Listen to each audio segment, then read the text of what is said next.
Hello Maval, बातम्यांचा आवाज, मावळचा विश्वास। दुर्गम आजिवली गावात शिवसम्राट प्रतिष्ठानच्या 12व्या वर्धापन दिनानिमित्त भव्य रक्तदान शिबिर आणि मोफत डोळे तपासणी शिबिर उत्साहात पार पडले।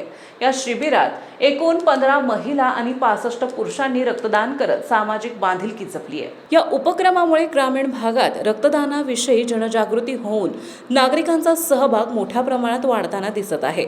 दुर्गम भागात एवढ्या मोठ्या प्रमाणात रक्तदान शिबिर आयोजित केल्याबद्दल सर्व स्तरातून शिवसम्राट प्रतिष्ठानचे कौतुक होत आहे।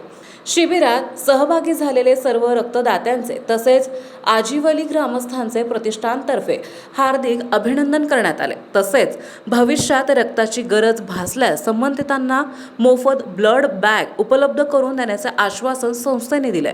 या उपक्रमाचे संस्थापक महेश लायगुडे आणि अध्यक्ष अनिल लायगुडे यांनी सर्वांचे आभार मानले। पुढील काळात 100 पेक्षा अधिक बॉटल रक्त संकलन करण्याचा संकल्प यावेळी करण्यात आलाय। रक्तदानाचे महत्त्व पटवून देण्यासाठी अशा उपक्रमांची आवश्यकता असून ग्रामीण भागात वाढत असलेली जनजागृती ही समाजासाठी सकारात्मक बाब असल्याचं मत नागरिकांनी व्यक्त केलंय। शिबिरास मोठ्या संख्येने ग्रामस्थ उपस्थित होते।